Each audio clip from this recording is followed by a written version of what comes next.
آج کی خاص خبر، سڈنی میں لوگوں کی جان بچانے والے الاحمد کی دنیا بھر میں تعریف۔ آسٹریلیا کے شہر سڈنی میں بونڈی بیچ پر پیش آنے والے فائرنگ کے واقعے میں ایک عام شہری احمد الاحمد کو غیر معمولی جرأت کا مظاہرہ کرنے پر انہیں نہ صرف آسٹریلیا بلکہ دنیا بھر میں ہیرو کے طور پر سراہا جا رہا ہے۔ انہوں نے حملہ آور کو قابو میں کرنے کے ممکنہ طور پر کئی اور لوگوں کی جانیں بچائیں۔ آسٹریلیا کے وزیر اعظم انتھونی البانیز نے بونڈی میں ہونے والے فائرنگ کے واقعے کے بعد اسپتال میں الاحمد سے ملاقات کی اور ان کی غیر معمولی بہادری کو سراہا۔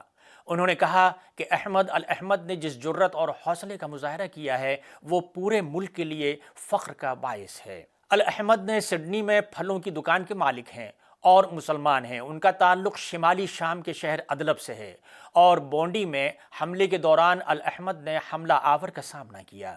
اس دوران انہیں 2 گولیاں بھی لگیں، لیکن اس کے باوجود انہوں نے حملہ آور پر جھپٹ کر اس کے ہاتھ سے رائفل چھین لی۔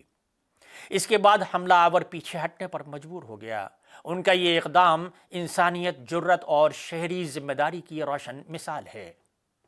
دنیا کی امیر ترین شخصیات میں شامل یہودی نژاد امریکی سرمایہ کار بینکر ایکمین نے احمد الاحمد کی بہادری پر انہیں انعام دینے کی خواہش ظاہر کی ہے۔